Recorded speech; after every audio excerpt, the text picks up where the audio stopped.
विपातय मनः। ॐ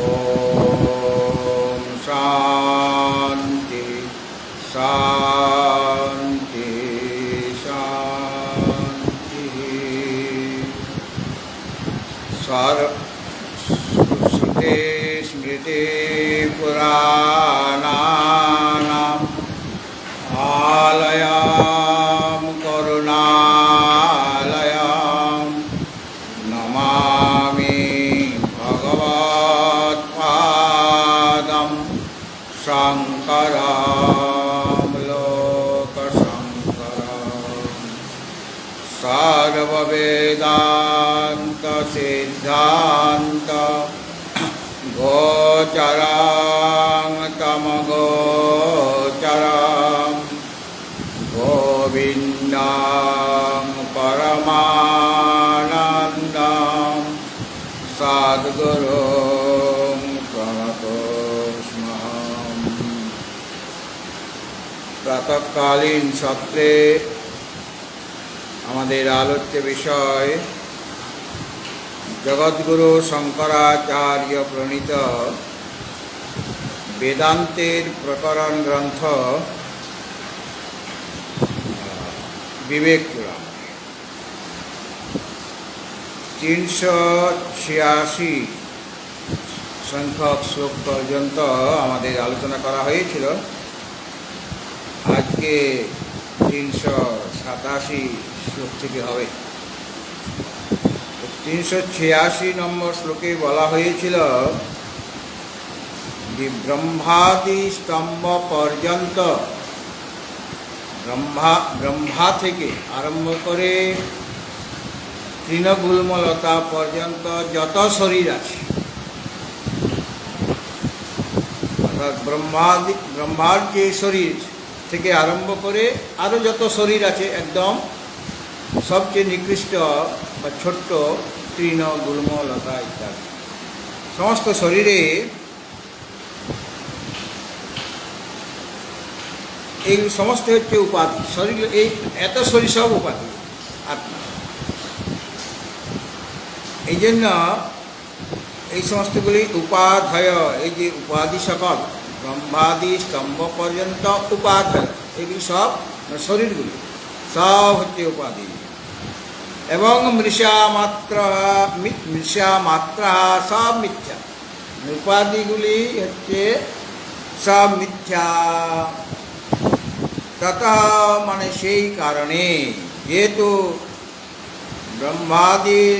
ব্রহ্মাদির শরীর স্তম্ভ পর্যন্ত যত শরীর সব উপাধি, এবং এই উপাধিগুলি হচ্ছে মিথ্যা, এই কারণে সম আত্মানম পূর্ণম, নিজ যে আত্মা, চিদানন্দ স্বরূপ যে আত্মা, যিনি পূর্ণ, পূর্ণ মানে যার ত্রিবিধ পরিচ্ছেদ নেই,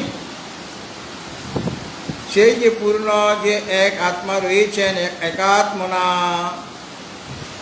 স্থিত মানে এক আত্মারূপে যিনি অবস্থিত আছেন, তাকে পশ্চিম মানে তাকে দর্শন করে, তার সাক্ষাৎকার।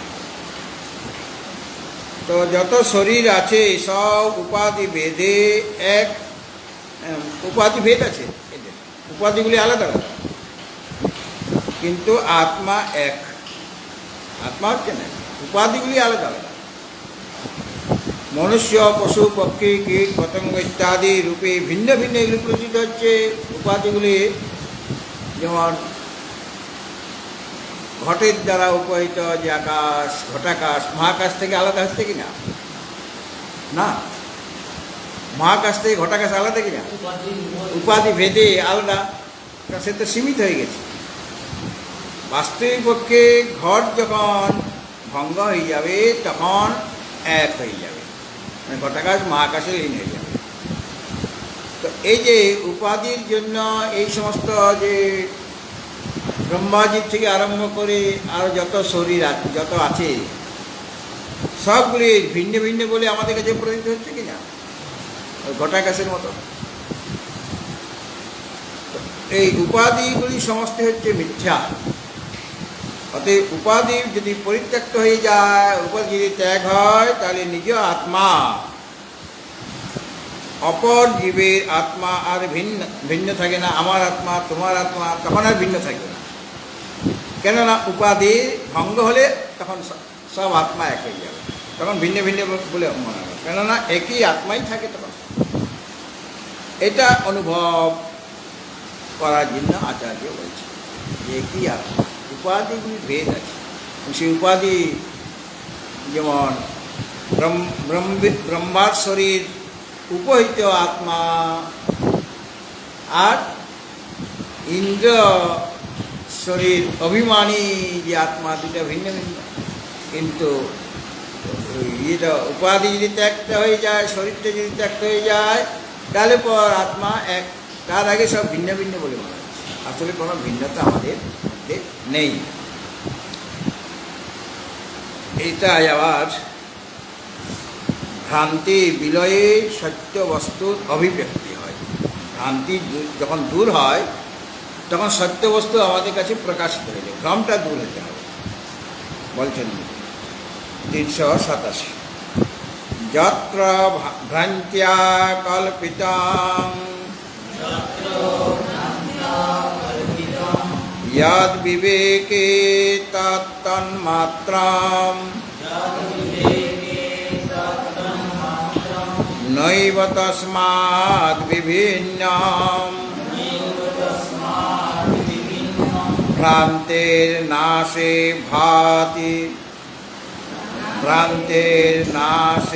भाति दृष्टा हि तत्त्वं रज्जो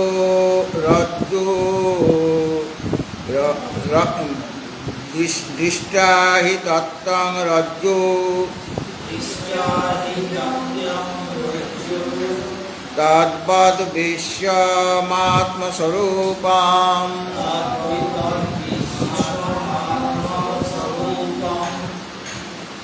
যত্র ভ্রান্তিয়া কল্পিত।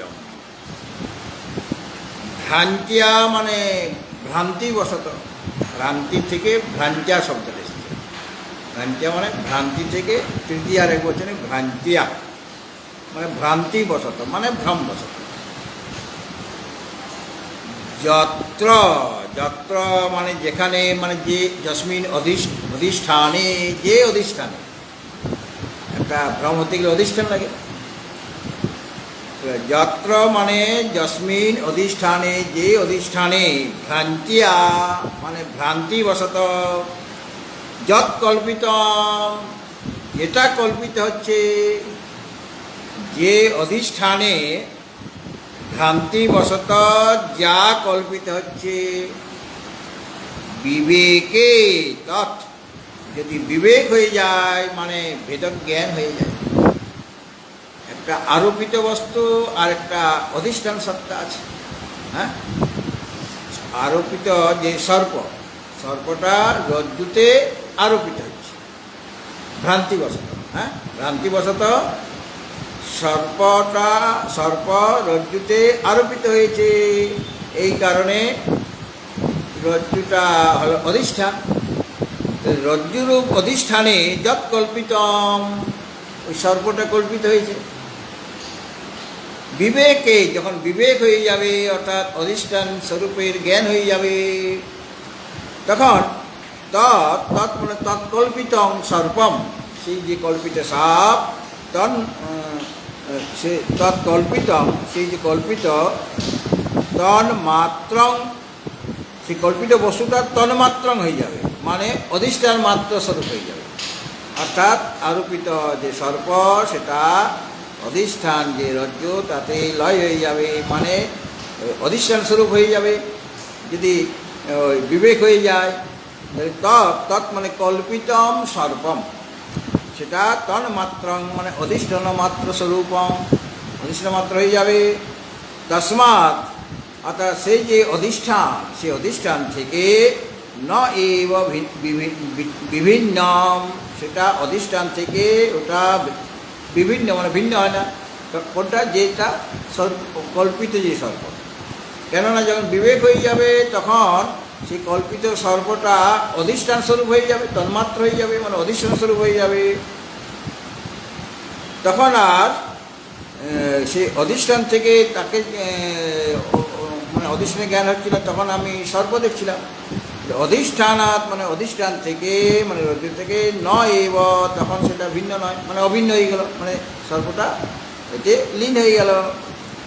ভ্রান্তে নাশে, ভ্রমের যখন নিবৃত্তি হবে, তখন দৃষ্ট অহি তত্ত্ব, দৃষ্টাহি তত্ত্ব, দৃষ্ট অহি, অহি মানে সা, দৃষ্ট অহি তত্ত্ব, দৃষ্ট সর্পের যে তত্ত্ব, তত্ত্ব মানে স্বরূপ, দৃষ্ট যে মানে যেটা আমি দেখেছিলাম, দৃষ্ট যে অহি, অহি মানে সর্প, তার যে তত্ত্ব মানে তার যে স্বরূপ, রজ্জু ভাতি, সেটা রজ্জুরূপে প্রকাশিত হয়ে যাবে।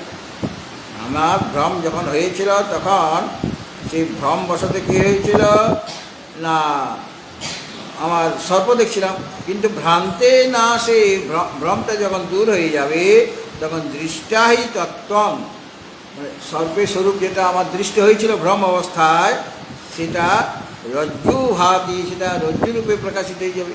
তখন সর্প দেখছি না, রজ্জুর রূপে দেখব। তদ্বৎ, ঠিক এটা হলো দৃষ্টান্ত।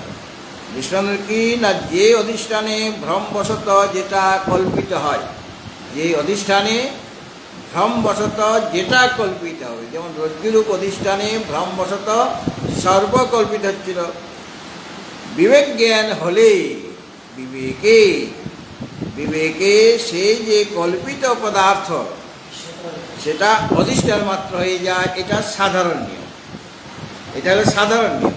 সাধারণ নিয়মটা কি না, ভ্রান্তিয়া যত্র, যত্র মানে যস্মিন অধিষ্ঠানে যৎ কল্পিতম, সাধারণ নিয়মটা বলা আছে। এটা রজ্জু সর্পেতে হতে পারে, বা শক্তি রজতে হতে পারে, সব জায়গাতে হতে পারে, যেখানে যেখানে ভ্রম হচ্ছে আর কি। তো ভ্রান্তিয়া যত্র মানে, যত্র মানে যস্মিন অধিষ্ঠানে যৎ কল্পিতম, যেটা কল্পিত হচ্ছে, বিবেকে, বিবেক জ্ঞান বা ভেতর জ্ঞান হয়ে গেলে, দুটাকে আলাদা করে বুঝতে পারছি, মানে রজ্জুর স্বরূপটা জানা যদি হয়ে যায়, তাহলে তখন সর্প থেকে সেটা আলাদা হয়ে গেল। বিবেক জ্ঞানে মানে ভেদক জ্ঞানে হলে তৎ, তৎ মানে সেই যে কল্পিত বস্তু, যেটা ভ্রান্তিবশত দেখা যাচ্ছিল আরেকটা অধিষ্ঠানে, সেটা সর্পের যে অধিষ্ঠান, সে তো সত্যিকারের সর্পের অধিষ্ঠান, সর্পের শরীর, রজ্জু তো নয়, তার সেটা রজ্জুকে আশ্রয় করে নয় আসলে, যেটা সত্যিকারের সর্প, সেটা তার শরীরকে আশ্রয় করে রয়েছে। কাজে রজ্জুতে যে সর্পটা দেখি, ওটা কল্পিত সর্প, ওই জঙ্গলের সর্প। হ্যাঁ, তাহলে যত্র যৎ কল্পিতম, ভ্রান্তিয়া যত্র যৎ কল্পিতম, বিবেকে তৎতন্মাত্র, এইটা হলো সাধারণ নিয়ম। হ্যাঁ, বিবেকে তৎতন্মাত্র, তৎ মানে কল্পিত বস্তুটা, তন্মাত্র মানে অধিষ্ঠান স্বরূপ, এটা হলো নিয়ম। এই নিয়মটাকে ফলো করতে হবে। তস্মাৎ, সেই কারণে ন এব বিভিন্ন, অর্থাৎ এটাও কি অধিষ্ঠান থেকে সেটা ভিন্ন নয়, যেটা সাপ দেখছি সেটা ভিন্ন নয়, এটা সাধারণ। এই পর্যন্ত সাধারণ নিয়ম বলা। এরপরে দৃষ্টান্তটা বলছে, এটা একটা সাধারণ নিয়ম, সকলে সব জায়গায় খাটবে এটা। ভ্রান্তে নাশে দৃষ্টাহি তত্ত্বম, ভ্রান্তির নাশ হয়ে গেলে, সে ভ্রান্তিবশত যে রজ্জুতে আমি সর্প দেখছিলাম, অহি দেখছিলাম, অহি তত্ত্ব, সেখানে অহি তত্ত্ব আছে, মানে অহি স্বরূপ দেখা যাচ্ছে। তো ভ্রমের সময়ে রজ্জুরূপ অধিষ্ঠানে সর্পতত্ত্ব দেখা যাচ্ছে, রজ্জু তত্ত্বকে সর্পতত্ত্ব, হ্যাঁ, সর্পের স্বরূপ।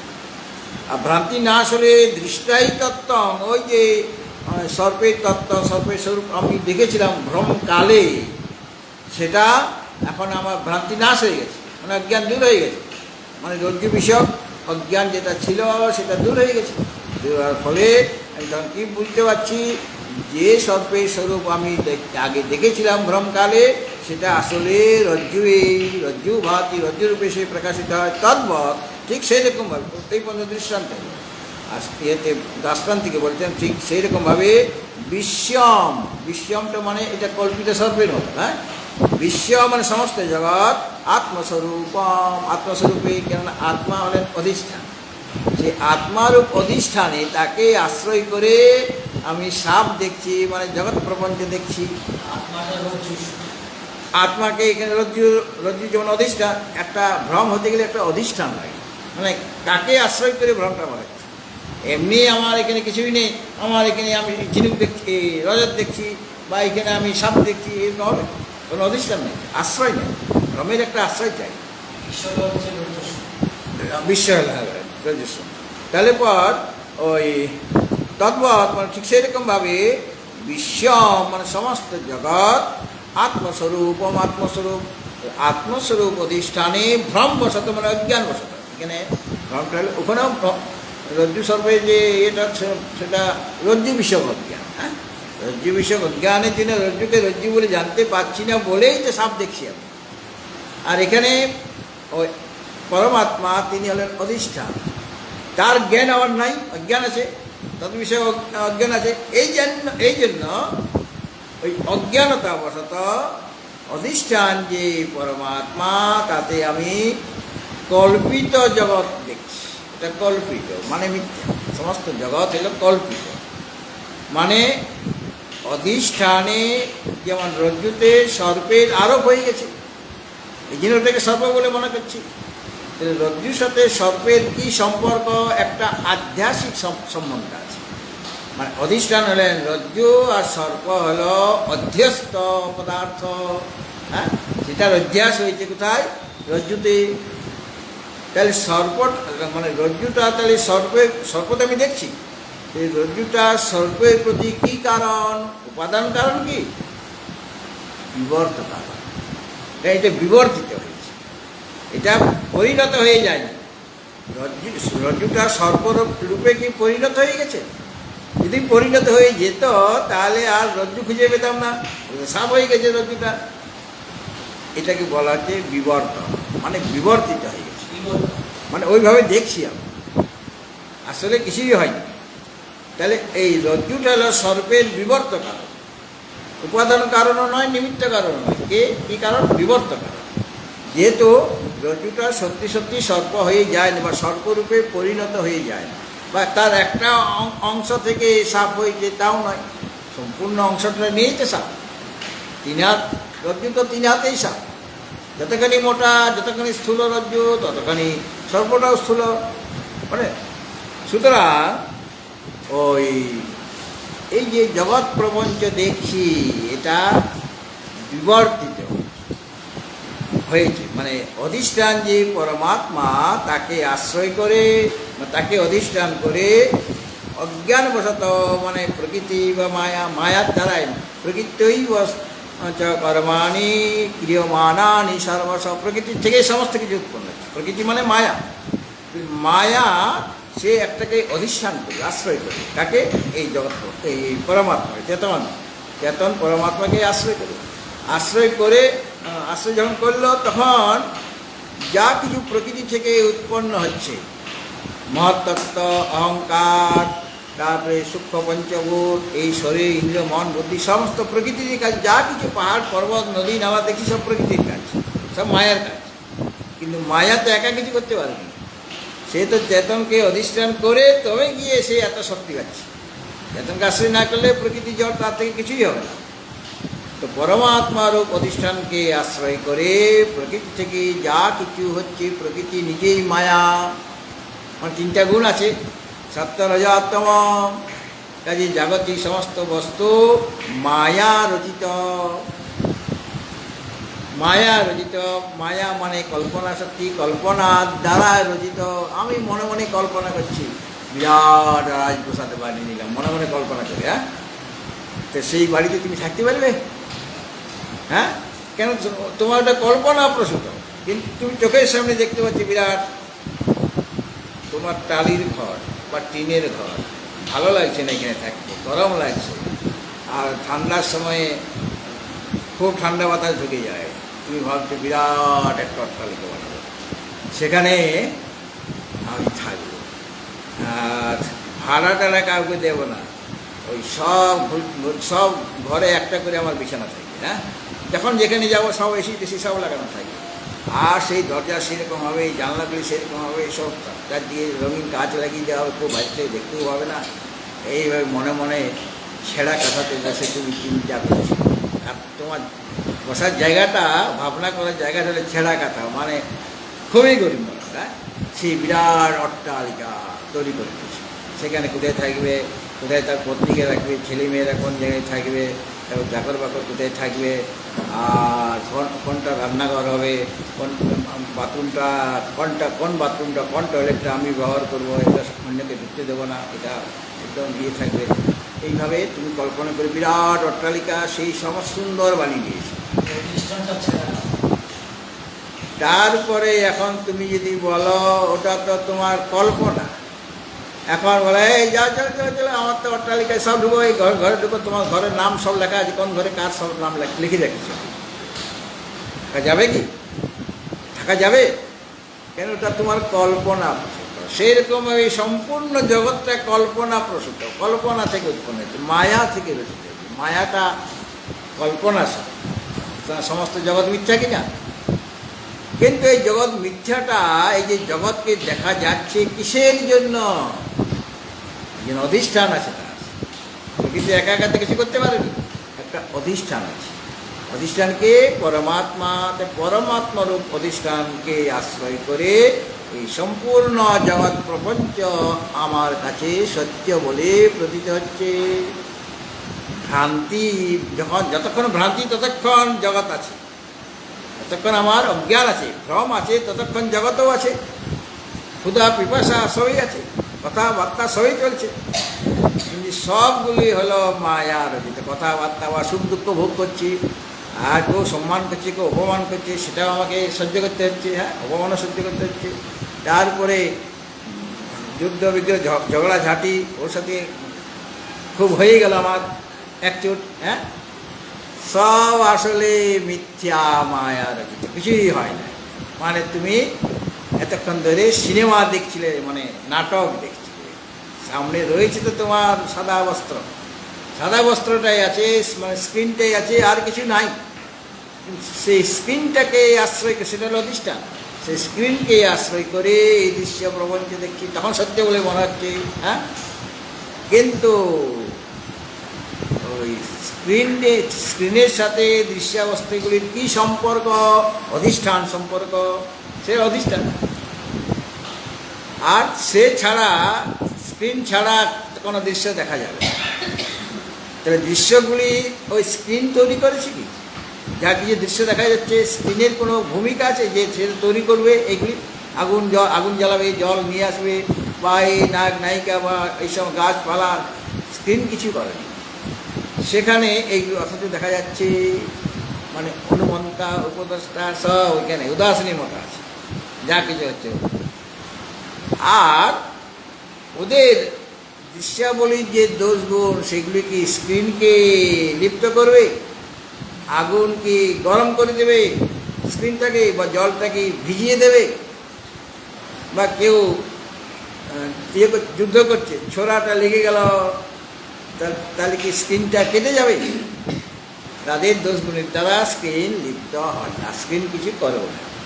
সুতরাং অধিষ্ঠান স্বরূপ যে পরমাত্মা, তাকে আশ্রয় করে যে জগৎ প্রপঞ্চে দেখছি, বা রজ্জুতে যে সর্বটা দেখছি, ওটা কল্পনা, ওটা কল্পিত বস্তু। সেরকম সম্পূর্ণ জগৎ প্রপঞ্চ ইদং বিশ্বম তদ্বৎ বিশ্বম, সমস্ত বিশ্ব হল কল্পিত, মানে মিথ্যা।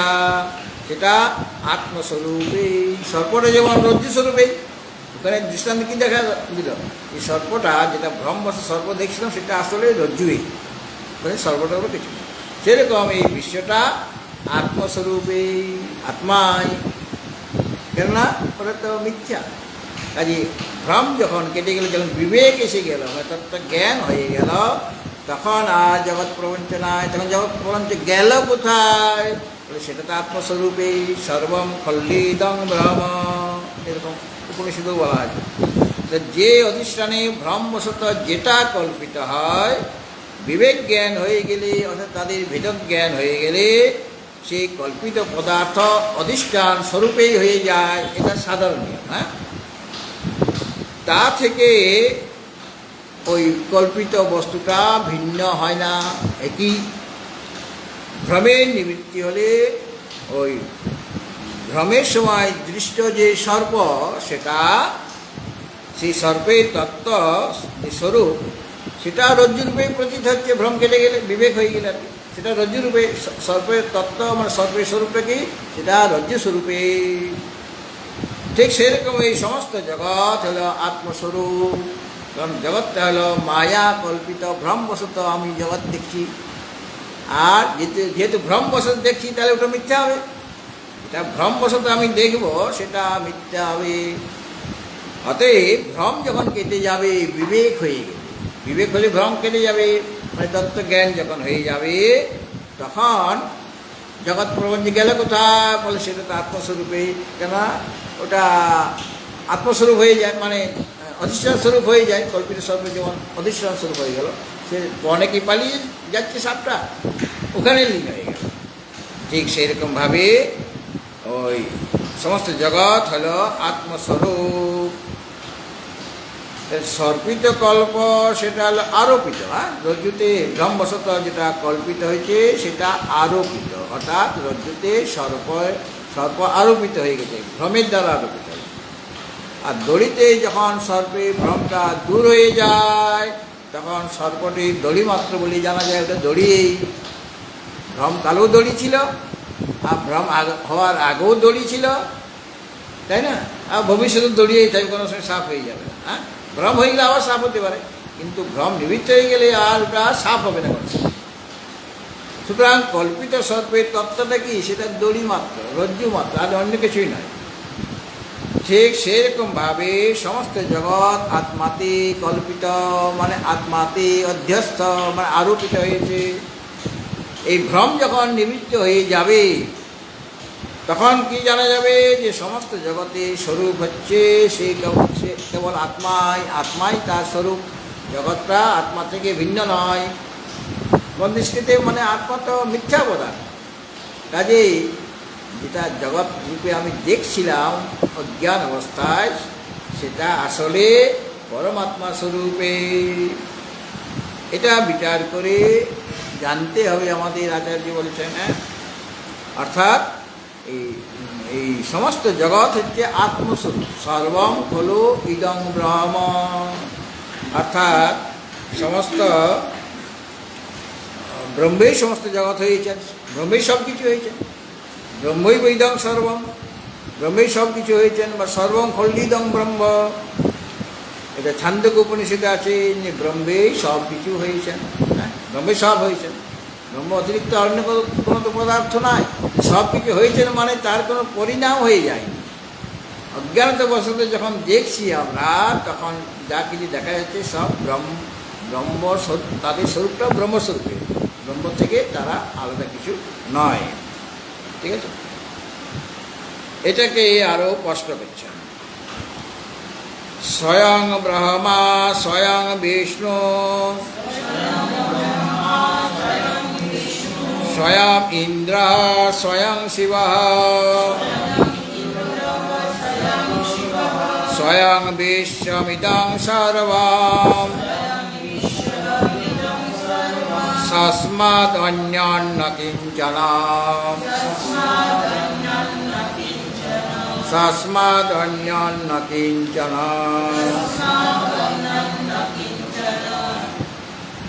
স্বয়ং ব্রহ্মা, স্বয়ং মানে ব্রহ্মরূপ যে আত্মা স্বয়ং। ব্রহ্মা মানে চতুর্মুখ যে ব্রহ্মা, তো স্বয়ং ব্রহ্মাত্মায় চতুর্মুখ ব্রহ্মা হয়েছে। স্বয়ং ব্রহ্মা মানে ব্রহ্মরূপ যে আত্মা, তিনি ব্রহ্মা, একজন ব্রহ্ম, ওটা ব্রহ্মা বলা হচ্ছে। মানে চতুর্মুখ ব্রহ্মা। আর স্বয়ং বিষ্ণু, ওই স্বয়ং মানে ব্রহ্মাত্মাই হচ্ছেন বিষ্ণু। আবার স্বয়ং ইন্দ্র, ব্রহ্মাত্মাই হচ্ছেন ইন্দ্র। আবার স্বয়ং স্বয়ং ইদং সর্বম বিশ্বম, স্বয়ং মানে পরমাত্মা, সেই ব্রহ্মাত্মায় ইদং সর্বম, তিনি এই সমস্ত জগৎ হয়েছেন। স তস্মাৎ মানে নিজের থেকে, মানে আত্মা থেকে অন্যৎ কিঞ্চন ন, অন্য আর কিছু নাই, পরমাত্মা থেকে আর অন্য কিছুই নাই। তো এখানে দেখো বলা হচ্ছে যে স্বয়ং ব্রহ্মাত্মাই হচ্ছেন আত্মা, আবার ব্রহ্মাত্মাই হচ্ছেন ওই বিষ্ণু। প্রথমে বলো স্বয়ং ব্রহ্মাত্মাই ব্রহ্মা, মানে ব্রহ্মা বিষ্ণু মহেশ্বর, এই যে তিন দেবতা সৃষ্টি স্থিতি লয় করেন। তো স্বয়ং ব্রহ্মাত্মা হলেন ব্রহ্মা, চতুর্মুখ ব্রহ্মা তিনি, স্বয়ং ব্রহ্মাত্মাই ব্রহ্মা, স্বয়ং ব্রহ্মাত্মাই হচ্ছেন বিষ্ণু, স্বয়ং ব্রহ্মাত্মাই হচ্ছেন শিব বা রুদ্র, আবার স্বয়ং ব্রহ্মাত্মাই হচ্ছেন ইন্দ্র, স্বর্গের দেবতা, অধিপতি, রাজা। তাহলে ব্রহ্মাত্মাই হচ্ছে এই সমস্ত জগৎ, ঠিক সেরকমভাবে ব্রহ্মাত্মাই হচ্ছে এই সমস্ত জগৎ, সব ব্রহ্মাত্মাই, ব্রহ্মাত্মাই এই সমস্ত জগৎ। তার থেকে অন্যত মানে ভিন্ন ন, অন্য আর কিছুই নেই, অন্যত কিঞ্চন ন, অন্য আর কিছুই নেই। তাহলে এখানে দেখো যে আমরা যখন বলছি আমি বলছি, আমি স্বয়ং বলছি, তারপরে তুমি যখন বলবে তুমি স্বয়ং বলছ, তুমি নিজে বলছো, সে নিজে বলছে। এখানে স্বয়ং শব্দটা তিনটা বাক্যের মধ্যে আছে। স্বয়ং আমি বলছি, তুমি বলছো, আমি তুমি যেটা বলছো সেটা আমি বলছি, যে স্বয়ং মানে মধ্যম পুরুষ, স্বয়ং তুমি বলছো, আরেকজন বাইরে আছে স্বয়ং সে বলছে।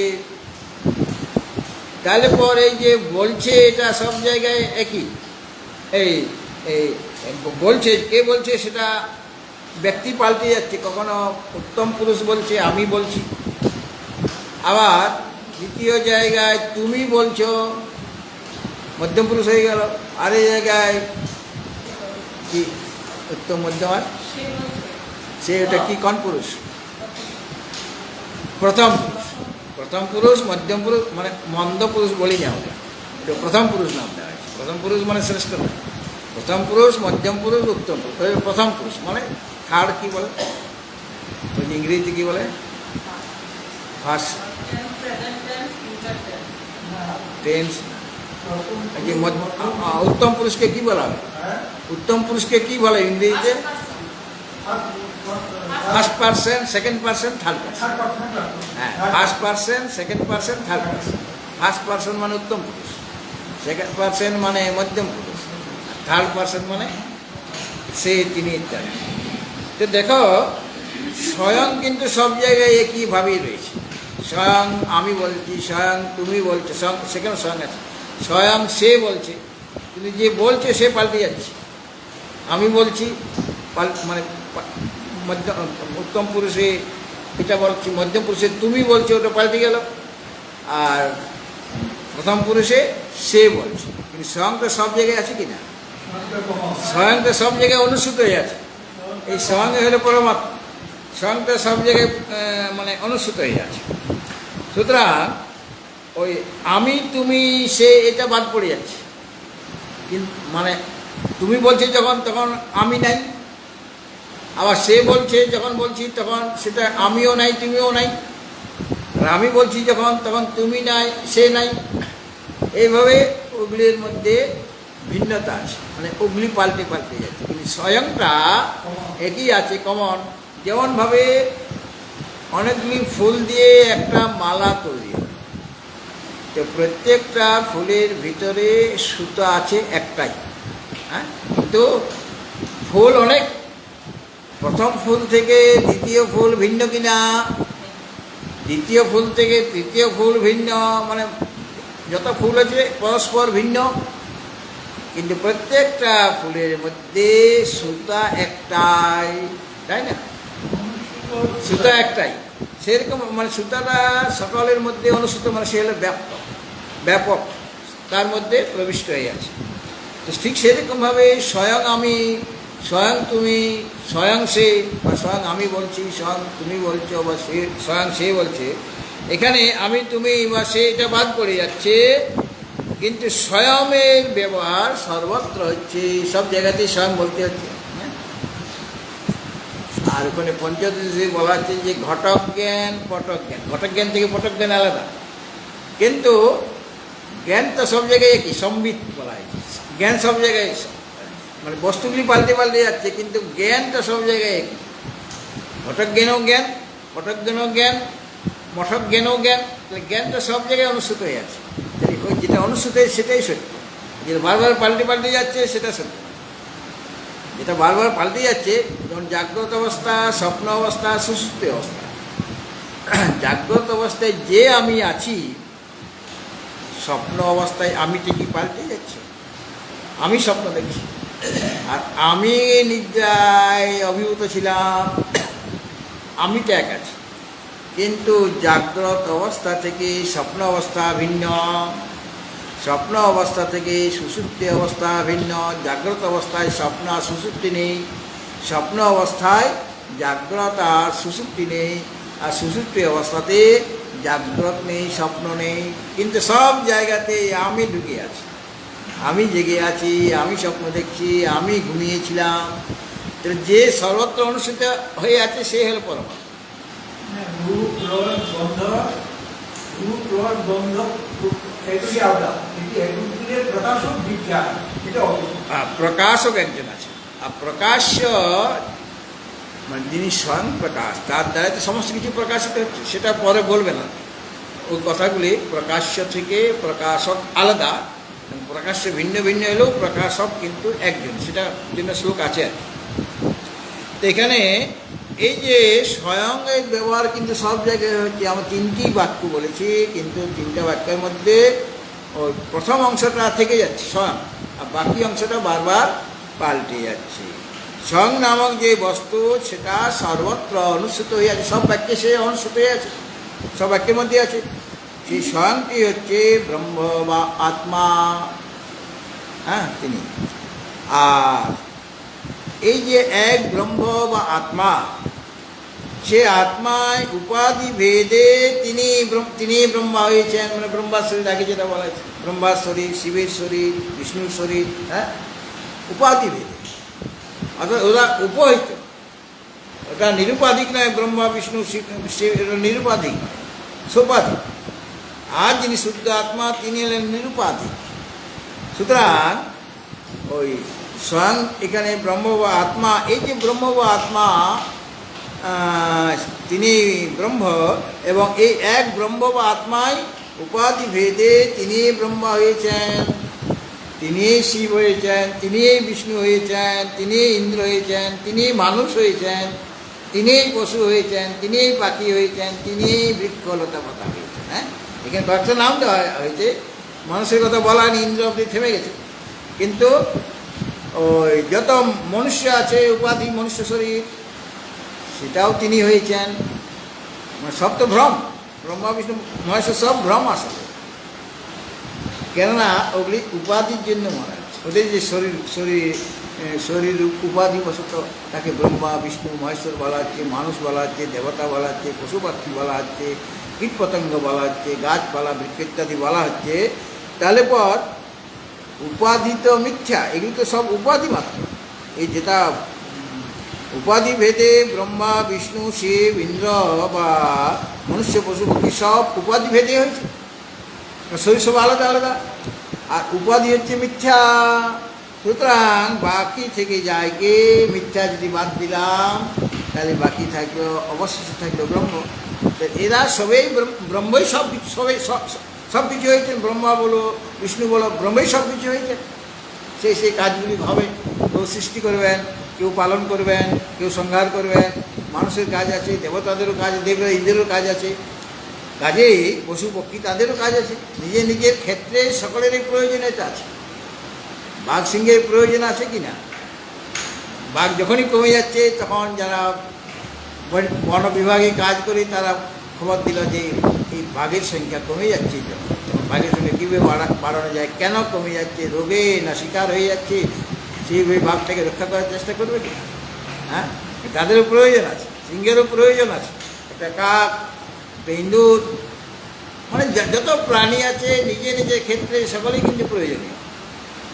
আমাদের কাছে যেটা দেখবে, আমার স্বার্থে যখনই ঘা লাগবে সেটার কোনো প্রয়োজন নেই, ওকে মারো, কিন্তু আমার স্বার্থে ঘা লেগেছে, আমার রক্ত খাচ্ছে কেন, আমার যে রোগ হয়ে যাবে, তাই সে আমার শত্রু হয়ে গেল। তাকে তাকে ওই আমার বন্ধু যে মশারি আছে তাকে বললাম ওদের আটকাও, মশাগুলিকে আটকাও, মশার শত্রু হয়ে গেল। হ্যাঁ, আমি তো নিজে মারতে পারছি না, এই জন্য আমি মশারি লাগিয়ে দিলাম যাতে করে মশা আমাকে আমার রক্ত শোষণ করতে না পারে। সুতরাং এই কারণে বলা যে তত্ত্বটা যে সর্বম ফলবিদম ব্রহ্ম, ব্রহ্মই এই ব্রহ্মা বিষ্ণু তিনিই সব কিছু হয়েছেন। যেমন ব্রহ্মই সমস্ত জগৎ হয়েছেন, সেরকম ব্রহ্মা বিষ্ণু মহেশ্বর ইন্দ্র যা কিছু আমরা দেখছি সবই ব্রহ্মই সব কিছু হয়েছে। সর্বম ফলবিদম ব্রহ্ম, এটাই এই কৈবল্য উপনিষদে, এটাকে আপনাদের বইয়ে আছে। তুমি একটা বিবেক চূড়ামণি নিয়ে নেবে, বেদান্তানন্দ নাম দেখে নাও, প্রথম পৃষ্ঠের নামটা দেখে নাও।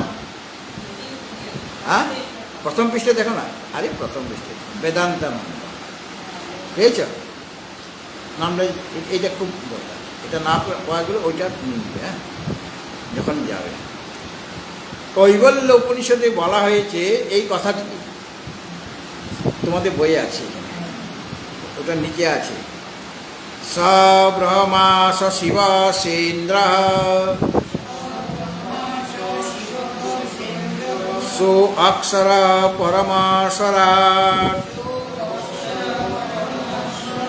তোমার বইটাতে না, একটা বিবেক চূড়ামণি কিনবে ওইটা বেদান্ত, এই জন্য নামটা বলে দিলাম। হ্যাঁ, মানে এটা প্রয়োজন, এটা ভালো, কিন্তু ওইটা নিলে আরও স্পষ্টভাবে কোন শব্দের কী অর্থ এবং এই যে টিকা টিপ্পণীগুলি পাওয়া যাবে। হ্যাঁ, স এব বিষ্ণু স প্রাণ স কালাগ্নি স চন্দ্রমা স এব সর্বং যদ্ভূতং যচ্চ ভাব্যং সনাতনং জ্ঞাত্বা তং মৃত্যুমত্যেতি নান্য পন্থা বিমুক্তয়ে। কৈবল্য উপনিষদ মানে ওইটাকে আরও ডিটেলসভাবে বলছেন, উনি সংক্ষেপে বলেছেন, সেটাই কৈবল্য উপনিষদে আর একটু ডিটেলসে বিস্তারিতভাবে বলা হয়েছে। কী বলছেন, সেই আত্মাই হলেন ব্রহ্ম, স শিব, তিনি শিব, তিনি ইন্দ্র, তিনি অক্ষর, তিনি সর্বশ্রেষ্ঠ, তিনি সদাট। আত্মাই বিষ্ণু, আত্মাই প্রাণ, আত্মাই কালাগ্নি, আত্মাই চন্দ্রমা। সে আত্মায় যা হয়েছে বর্তমানে, সব আত্মায় যা বর্তমানে যা কিছু আছে আত্মায় যা হয়েছে, মানে আগে যা হয়ে গেছে, আর যা হবে মানে ভবিষ্যতে সেটাও আত্মা, আর যেটা বর্তমানে আছে সেটাও আত্মা। হ্যাঁ, এই জগৎ আগে যা ছিল অতীতে সেটাও আত্মায়, বর্তমানে যা আছে সেটাও আত্মা, আত্মায় সব। আর ভবিষ্যতে আরও তো নতুন নতুন প্রাণী আসবে, তো সবই আত্মা। ভাগ্যম যা ভবিষ্যতে যা হবে সেটাও আত্মা, মানে আত্মাই সনাতন। তিনি অতীতেও আছেন, আর তিনি অতীতেও সব কিছু হয়েছেন, বর্তমানেও সব কিছু হচ্ছেন, আর ভবিষ্যতেও সব কিছু হবেন। কাজে তিনি সনাতন। সনাতন মানে সদাতন, সদাতন, সদাতন থেকে সনাতন শব্দ। সদাতন মানে সর্বদা যে থাকে তাকে বলে সদাতন। আর সদাতন এটা একটা শব্দ, ওটাকে আরও দয়ের জায়গায় ন হয়ে গেল। সনাতন মানে চিরকাল যেটা আছে। কে চিরকাল আছে? ওই আত্মা, তিনি হলেন সনাতন। আর সেই আত্মাকে লাভ করতে আমরা চাই, এই জন্য এই ধর্মের নাম সনাতন ধর্ম। সনাতনকে আমরা লাভ করতে চাই। এই তুচ্ছ যে ভোগ্য পদার্থের পেছনে ছুটার ভারতবাসীর কোনো ইচ্ছাই নাই। সে কার পেছনে ছুটবে? প্রকৃতপক্ষে সনাতনের পেছনে ছুটবে। পরমাত্মা তিনি সনাতন, তার পেছনে ছুটছে। লক্ষ্য সেই সনাতনকে লাভ করা। কাজে যেহেতু আমাদের লক্ষ্য সনাতনকে লাভ করা, যে সাধন বলে আমরা তাকে পেতে চাইছি, সেই সাধনের নাম সনাতন ধর্ম। এই ধর্মের আচরণ করলে সনাতনকে পাওয়া যাবে, মানে পরমাত্মাকে লাভ করে সংসার সাগর থেকে তুমি মুক্ত হয়ে যাবে। কাজে আর অন্য কোনো মুক্তির কারণ না, এটাই হলো মুক্তির পথ। অর্থাৎ এইভাবে যদি আত্মাকে জানা যায়, তাহলে পর যে মরণের পর মরণের পাশ থেকে সে এরকম জানলে সে মৃত্যু অত্যেতি, মৃত্যুকে অতিক্রম করবে। মৃত্যুকে অতিক্রম করা মানে কি, যে আর কোনোদিন মৃত্যু হবে না আমার। মৃত্যু অত্যেতি অর্থাৎ ওই অত্যেতিটা মৃত্যু, অতি মৃত্যুম এতি, আমাদের উপনিষদে ছিল অতি মৃত্যুম এতি, সেটা এখানে অতির সাথে এতি লাগে, উপসর্গ কার সাথে লাগে, ক্রিয়ার সাথে লাগে। হ্যাঁ, মানে অতি মৃত্যুম এতি, অতি মৃত্যুম এতি বলা ছিল ওই সেটার সাথে উপসর্গ, কিন্তু অতীত একটা উপসর্গ, এটা কার সাথে লাগবে, ক্রিয়াপদের সাথে, তাহলে অত্যেতি হবে, অতি যোগেতি, তাহলে মৃত্যু অত্যেতি, ওখানে ওটা অতিটা ওই সাথে লাগাতে হবে। হ্যাঁ কি উপনিষদ বেদ, সে তোমার কথা মতো চলবে, সে তার কথা মতো চলবে, তার ব্যাকরণ আলাদা, তার ব্যাকরণ আলাদা, সে তো স্বাধীন, সেই স্বাধীনতা তোমাকে তো শিখাবে। আর বৈদিক একটা ব্যাকরণ আলাদা, প্রাণিনী ব্যাকরণ, সে বৈদিক প্রকাণ্ড নিয়েছে, মানে কোন সময় করা যাবে, তুমি করলে তুমি ভুল, তুমি 0 পাবে, তুমি বেদ মাথা করলে 10-এর মধ্যে 12 পেয়ে যাবে, বেদ মাথা বলছে 10-এর জায়গায় 20 আমি দিতে পারি। তুমি যদি ওটা লেখো, তোমাকে বড় বড় 2টা রসগোল্লা দেওয়া হবে, খাও। পরীক্ষায় যদি লেখা, তাহলে 2টা রসগোল্লা পাবে। তাহলে পর এখানে মৃত্যু অত্যেতি, কিন্তু ওই উপনিষদের মতো আলাদা আলাদা করেনি, অত্যেতি বলেছে, মৃত্যুকে অতিক্রম করে। আর অতি মৃত্যু, মৃত্যুটা অতি হবে কেমন করে, মৃত্যুর আগে অতি লাগিয়েছে, আর মৃত্যুর পরে এতি আছে, সুতরাং ভাষ্যকার লিখে দিলেন মৃত্যু অত্যেতি। এরকম কেন দিলেন, ছান্দস, ছান্দস। নান্য পন্থা বিমুক্ত, এই মুক্তি লাভ করার আর অন্য কোনো সাধন নেই, সব কিছুতে তাকে দেখতে হবে। অর্থাৎ সর্বত্র আত্মদৃষ্টি, এগুলো বলছেন যে সর্বত্র তুমি আত্মদৃষ্টি, আত্মা যা কিছু দেখে সব আত্মাই সব কিছু হয়েছে, এইভাবেই সর্বদা সর্বত্র তুমি আত্মদৃষ্টি করবে। মানে কোনো জাগতিক মিথ্যা বস্তু দেখবে, সত্য বস্তু দেখবে, সর্বত্রই তিনি বিরাজিত হয়ে আছেন। হ্যাঁ, সেইভাবে তোমার দৃষ্টিতে হবে, তখনই এটাই হলো মুক্তি লাভ করার উপায়, পথ, এছাড়া অন্য কোনো পথ নেই। আরেকটা অন্ত স্বয়ং চাপি বহি স্বয়ং চ,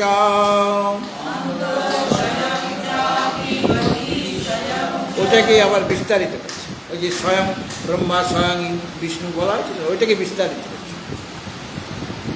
স্বয়ং পুরস্তাৎ স্বয়মেব পশ্চাৎ, স্বয়ং হ্যবাচ্যাং স্বয়মপ্যোদিত্যাং, স্বয়ং হ্যবাচ্যাং স্বয়মপ্যোদিত্যাং, ততোপরিষ্টাৎ স্বয়মপ্যধস্তাৎ।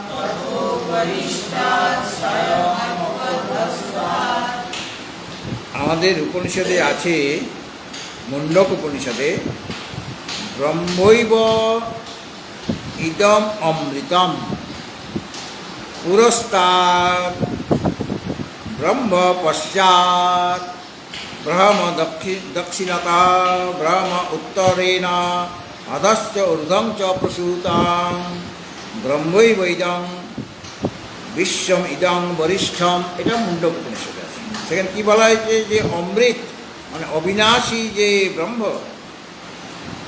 অবিনাশী, অমৃত মানে অবিনাশী স্বরূপ এই যে ব্রহ্ম, যার বিনাশ অমৃত, অমৃত মানেই যার মৃত্যু নেই, মানে যার বিনাশ নেই। অমৃত মানে কি, যে কোনোদিন মৃত হয় না, কে, অবিনাশী, সে পরমাত্মা। অমৃত মানে অবিনাশী স্বরূপ এই যে ব্রহ্ম, তিনি পুরস্তাব, তিনি সামনে রয়েছেন। তিনি আছেন কোথায়? ওই তোমার সম্মুখে আছে। বলে পেছনে? বলে ব্রহ্ম পশ্চাৎ, তিনি তোমার পেছনে রয়েছেন। আর ব্রহ্ম দক্ষিণত, তোমার দক্ষিণ দিকে কে আছে? তিনি আছেন। বলে বাম দিকে উত্তরে না, তিনি আছেন। নিচে কে আছে? অধশ্চ ঊর্ধ্ব, অধ আর ঊর্ধ্ব, তিনি আছেন।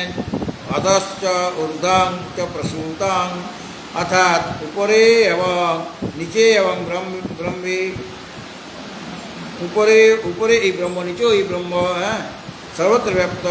আর ব্রহ্মৈব ইদং বিশ্বম ইদং বরিষ্ঠম, অর্থাৎ এই জগৎ ব্রহ্ম, এই জগৎ হল ব্রহ্ম।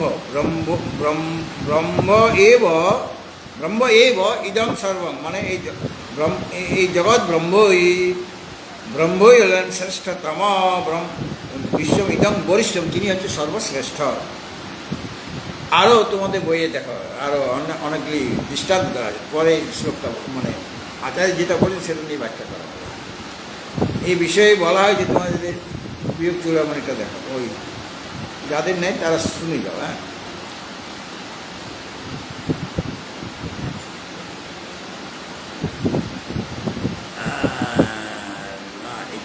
এখানে একটা শ্লোকে দিয়েছেন, তৎ এইজতি তন্নৈজতি তদ্দূরে তদ্বন্তিকে, মানে ওইটার মতো করে বলছে। তদন্তরস্য সর্বস্ব তদু সর্বস্যাস্য বাহ্যত, এটা ঈশোপনিষদে। সে আত্মা তৎ এই জ্যোতি, মানে চলেন। আর পরেই বলছে তন্ন এই জ্যোতি, তিনি চলেন না। একবার বলছেন তিনি চলেন, আরেকবার বলছেন তন্ন এই জ্যোতি, তিনি চলেন না। আবার বলছেন তৎ দূরে, তিনি দূরে। আবার পরেই বলছেন তদু অন্তিকে, তিনি অন্তিকে মানে সামনে রয়েছেন। তিনি দূরেও আছেন, সামনেও আছেন। তদন্তরস্য সর্বস্ব, তিনি সকলের ভিতরে রয়েছেন। তদু সর্বশাস্য বায়ত, তিনি আবার সকলের বাইরে আছেন। এখানে যে বলা হলো তদ এই জ্যোতি তন্নৈ জ্যোতি, তিনি চলেন আর তিনি চলেন না। তিনি চলেন যখন বলা হচ্ছে, তখন উপাধিকে আশ্রয় করে চলেন, শরীরটা চলছে। আমি কি বললাম যে আমি বটতলা থেকে মদন মোহন মন্দিরে এলাম, তো আত্মা আসতে পারবে? হ্যাঁ, তাকে আসার জন্য প্রয়োজন আছে কিছু, তার ক্রিয়া দরকার কি? সেটা আছে। তাহলে তদ এজতি বলা হচ্ছে কেন? তার জন্য বলে শরীরের উপাধি বশত যেন তিনি চলেন, কিন্তু প্রকৃতপক্ষে এই যদি তিনি চলেন না, কেন? তিনি সর্বব্যাপী। আবার বলছেন তদ দূরে তদ্বন্তিকে, অজ্ঞানীদের কাছে তিনি দূরে, তাকে জানতে পারছে না। আর জ্ঞানী ব্যক্তির কাছে তদু অন্তিকে, জ্ঞানী ব্যক্তিদের কাছে তিনি নিকটে, আর অজ্ঞানীদের কাছে তিনি দূরে। অথবা জ্ঞানী ব্যক্তিদের কাছে তিনি দূরেও বটেন, সামনেও বটেন। তিনি দূরেও আছেন একই সাথে, আবার একই সাথে আমার সামনেও আছেন। তদন্তরস্য সর্বস্ব, তিনি এই সমস্ত জগতের ভিতরেই আছেন। আর তিনি জগতের বাইরেও অবস্থান করছেন, এটা ঈশ্বর উপনিষদে বলা হয়েছে। আর এখানে যেটা বলা হলো ব্রহ্মৈবৈদং, এটা মুন্ডক উপনিষদের শ্লোক। হ্যাঁ, মুন্ডক উপনিষদ। এখন মূল শ্লোকটা দেখো। অন্ত স্বয়ং চাপি বহি স্বয়ং চ স্বয়ং পুরস্তাৎ স্বয়মেব পশ্চাৎ স্বয়ং হি অবাচ্যাং স্বয়ং স্বয়ং অপি উদিচ্যাং তথা উপরিষ্টা স্বয়ং অপি অধস্তাৎ। অর্থাৎ স্বয়ং মানে আত্মা, সে অন্ত চ অপি মানে ভিতরেও আছে। অন্ত মানে ভিতরে, অন্ত বিসর্গ মানে অন্তর, অন্তর মূল শব্দটা হলো অন্তর, রয় হসন্ত, সেই রটা বিসর্গ হয়ে গেছে। অন্ত মানে ভিতরে। তাহলে এই আত্মা অন্ত চ অপি, ভিতরেও আছেন। তাহলে আত্মার কি কোনো ভিতর বাহির বলে কিছু আছে? স্বাভাবিক হলে তার ভিতর বাহির বলা যায়, কিন্তু আত্মার কি ভিতর বাহির কিছু আছে কি? যেহেতু নাই, তার ভিতর বাহির বলে কিছু নাই, তো যেখানে ভিতর বাহির আছে, যেমন শরীরের ভিতর আছে, শরীরের বাইরে আছে। তাহলে এই যে স্বয়ং অন্তচ অপি আর স্বয়ং বহি, এই যে বলা হচ্ছে মানে শরীরকে অপেক্ষা করে তিনি ভিতরে আছেন আর শরীরকে অপেক্ষা করে তিনি বাইরে আছেন একই সাথে। হ্যাঁ, তিনি শরীরের ভিতরেও আছেন, শরীরের বাইরেও আছেন, কারণ তার তো ভিতর বাইরে নিজস্ব কিছু নেই, তার সে তো স্বাভাবিক পদার্থ নেই। আর শরীরের ভিতরে এবং শরীরের বাইরে তিনি আছেন, নতুবা আত্মার তো কোনো ভিতর বাহির বলে কিছু নেই। হ্যাঁ, ভিতর বাহির হতে গেলে স্বাভাবিক পদার্থ হয়, তবে তার ভিতর আর বাইরে। কারণ কীভাবে ভিতরে ঢুকবো আমি, সে তো কোনো এটা কোনো অবয়ব থাকলে তার ভিতরে ঢোকা যায়। জলের মধ্যে আমি ডুব দিতে পারি, কেন? জলটা স্বাভাবিক পদার্থ, তবে কি ডুবটা দিতে পারছি আমি। হ্যাঁ, গঙ্গা স্নান করছি কি না, জল যদি জায়গা না দেয় তাহলে আমি ওখানে স্নান করতে পারবো? যদি ঠোস পাথরের মতো ঠোস পদার্থ জলটা যদি হতো তাহলে সেখানে স্নান করতে পারবে? ওই গঙ্গা পাথরটা নিয়ে মাথায় ঘষতে হবে। কী করবো? সাবানের মতো ঘষলাম আর ছাল চামড়া গেল। তো সব সকলের কিছু কিছু ভিতর আছে, পাথরের ভিতর আছে। আমি ড্রিল করলাম, ড্রিল করে ভিতরে যে গুঁড়োগুলি সেটা আমি বার করতে পারি, ফুটো করে দিতে পারি। পাথরটার ভিতর আছে, বাইরে আছে, ভিতরটাতে আমি প্রবেশ করতে পারি, কিন্তু সেই যন্ত্র নিয়ে আমি সেখানে ভিতর থেকে কোনো একটা জিনিস বার করে নিলাম, কোনো একটা গুঁড়োগুলি বার করে নিলাম। মাঝে মাঝে এখানে বারবার বাঁশ কাটা হচ্ছে বা কাঠ কাটা হচ্ছে, তারও কাঠেরও ভিতর বাইরে আছে। একটা রড, তারও ভিতর বাহির আছে, সেটা তো ড্রিল করে ওটাকে ফুটো করা যেতে পারে ওই রডটাকে। তাই সাধারণত শরীরকে অপেক্ষা করে ভিতর বাহিরটা আমরা কল্পনা করছি যে তিনি শরীরের ভিতরেও আছেন, শরীরের বাইরেও আছেন। আবার স্বয়ং মানে স্বয়ং অন্তর্চপি মানে স্বয়ং ভিতরেও আছেন, আবার স্বয়ং বহি মানে শরীরের বাইরেও আছেন তিনি। আর স্বয়ং পুরস্তাৎ, তিনি সেই স্বয়ং মানে পরমাত্মা, তিনি পুরস্তাৎ মানে তোমার সামনে আছে, মানে শরীরের সামনে। আসলে সামনে পশ্চাৎ কী করে আমি বুঝবো কোনটা সামনে আর কোনটা পশ্চাৎ? আমার কাছে যেটা সামনে, তোমার কাছে সেটা হ্যাঁ হ্যাঁ মনে করে এটা আমার সামনে, এটা পশ্চাৎ। আবার আমার পেছনে একজন বসে আছে, ঠিক আমার এইদিকে মুখ করে, তখন এই অংশটা তার কাছে সামনে হয়ে গেল আর ওটা পশ্চাৎ হয়ে গেল। পূর্ব পশ্চিম উত্তর দক্ষিণ এই যে নানা রকম দিক আছে, তো দিকটা নির্ণয় কী করে হবে? এখন সূর্য পূর্ব দিকে উঠছেন, ওইভাবে আমরা দিকটা নির্ণয় করছি। 10টা দিক, আমি বলছি এটা অধ আর ওটা ঊর্ধ্ব বলছি। আমরা ভারতবর্ষ এখান থেকে বলছি তো, আমেরিকায় যারা আছে তারা কীভাবে বলছে? তা আমি যেটাকে অধ বলছি সেটাকে ওরা ঊর্ধ্ব বলছে, তাই না? কারণ আমি যদি গোল এটা চিন্তা করি, তাহলে আমি যেটাকে অধ বলছি সেটাকে ওরা অধ বলছে, হ্যাঁ ঊর্ধ্ব বলছে। আমি যেটা অধ বলছি সেটাকে ঊর্ধ্ব বলছে। আবার যেটাকে আমি ঊর্ধ্ব বলছি সেটা তাদের কাছে অধ হয়ে যাচ্ছে।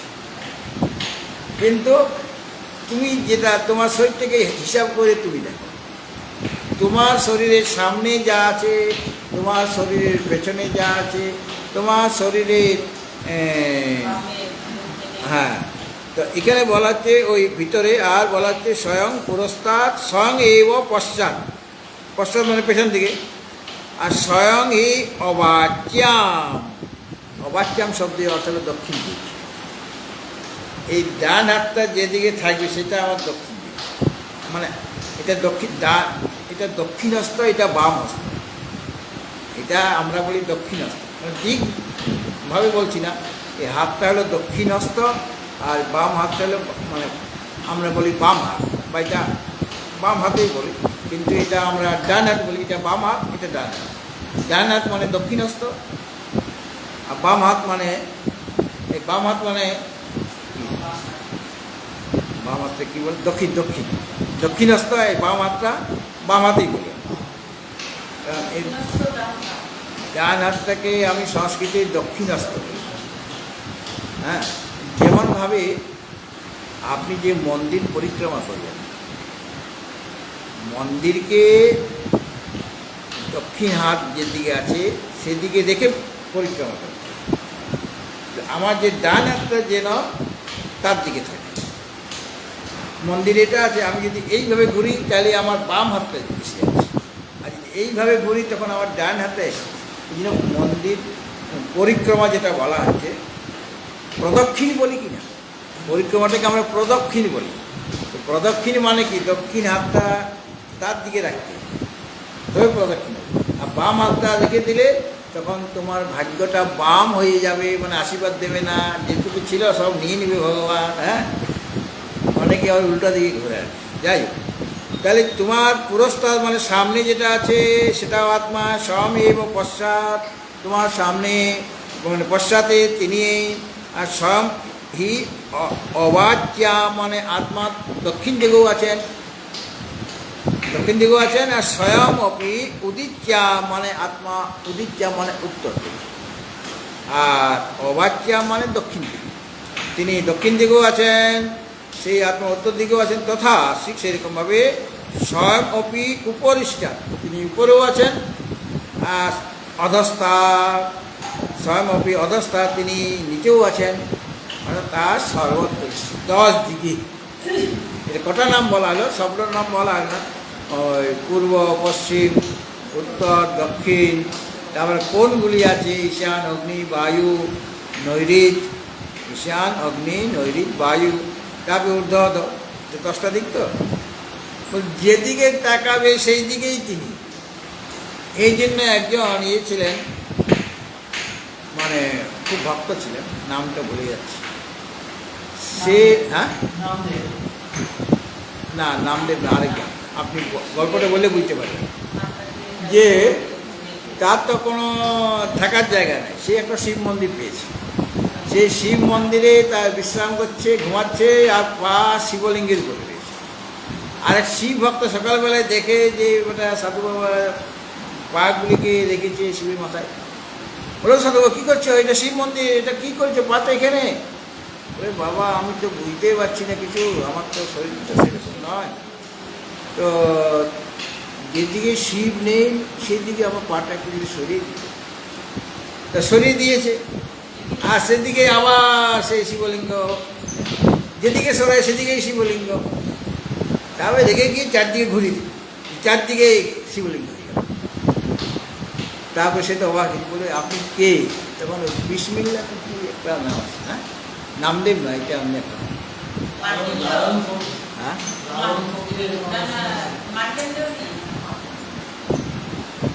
বিধি নাম, বিধি নাম, যা এটা দেখে নেবে। যাই হোক, তো এইভাবে মানে এটা এই যে এটা এখানে বলা হলো বা উপনিষদ যে তত্ত্বটা বলা হলো, যে তিনি সামনে, তিনি পশ্চাতে, তিনি উত্তরে, তিনি দক্ষিণে, তিনি ঊর্ধ্বে, তিনি অর্ধে অধ। তার মানে কি পরমাত্মা সর্বত্র বিরাজিত হয়ে আছেন, কোনো জায়গা ফাঁক নেই, সব জায়গাতেই তিনি আছেন। মানে যা কিছু মানে তোমার সামনে পেছনে, এটা বলার কারণ হচ্ছে যে তিনি যেদিকে তাকাবে সেই দিকেই আছে, যেখানে তোমার দৃষ্টি যাবে সেখানেই পরমাত্মা রয়েছে। কাজে এইভাবে দৃষ্টিটা তোমাকে করতে হবে। সুতরাং আত্মা সব কিছু, এটা আগে বলা হয়েছিল যে সস্মাৎ অন্যত ন কিঞ্চন, ওই নিজের থেকে অন্য কিছুই নাই। আগে শ্লোকে বলা হয়েছিল যে সেই পরমাত্মা থেকে অন্য আর কিছু নেই। তো আত্মাই সব হয়েছেন, আত্মই বৈদং সর্বম সর্বং খল্লিদং ব্রহ্ম, এটা আগে শ্লোকে বলা হয়েছিল যে সস্মাৎ অন্য কিঞ্চন ন, তার থেকে ভিন্ন আর কিছু নেই। মানে আত্মায় সব কিছু হয়েছেন, তার থেকে ভিন্ন কিছু নেই। আর এই শ্লোকে দেখানো হলো যে আত্মা সর্বত্র। আগে দেখানো হয়েছিল আত্মাই সব কিছু, আত্মাই সব কিছু, সর্বং খল্লিদং ব্রহ্ম, এই কথাটা আগে বলা হয়েছিল। আর এখানে বলা হচ্ছে যে আত্মা সর্বত্র। প্রথমে বলা হলো আত্মাই সব কিছু হয়েছে, আর এখানে এই শ্লোকে বলা হচ্ছে যে আত্মা কোথায় পাবো, আত্মাকে তিনি সর্বত্র রয়েছেন, যেদিকে তাকাবে সেদিকেই আত্মা। মুন্ডক উপনিষদও ঠিক এই কথাটাই, যেটা আমি বললাম যে ব্রহ্মৈব ইদং অমৃতম, এই ব্রহ্মই হচ্ছে অমৃত, মানে অবিনাশী। তিনি পুরস্তাদ, সামনে রয়েছেন, পুরস্তাদ ব্রহ্ম পশ্চাৎ, তিনি পেছনে রয়েছেন, আর ব্রহ্ম দক্ষিণত তিনি দক্ষিণ দিশাতে আছেন, ব্রহ্ম উত্তরীণ তিনি উত্তর দিশায় আছেন, অধশ্চ তিনি নিচে আছেন, আর ঊর্ধ্বং চ প্রসূতং তিনি ঊর্ধ্ব রয়েছেন। আর ব্রহ্মৈব ইদং বিশ্বমিদং বরিষ্ঠ।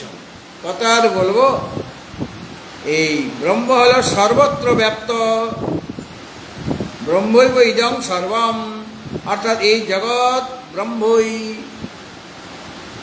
আর ইদং বরিষ্ঠম, আর এই পরমাত্মা হলেন সর্বাপেক্ষা শ্রেষ্ঠ, তিনি শ্রেষ্ঠতম। এইভাবে তিনি যে সর্বত্র রয়েছেন সেই কথাটা এই 389 নম্বর শ্লোকে বললেন। আর আগের শ্লোকে বলেছিলেন যে ব্রহ্মই সব কিছু হয়েছেন। হ্যাঁ, ব্রহ্মই সব কিছু হয়েছেন আর ব্রহ্ম সর্বত্র আছেন। এইভাবে দুইটা শ্লোকে এই দুটি তত্ত্ব বলা। হরি ওম পূর্ণমদা পূর্ণমিদং পূর্ণাৎ পূর্ণমুদচ্যতে পূর্ণস্য পূর্ণমাদায় পূর্ণমেবাবশিষ্যতে। ওম শান্তি শান্তি।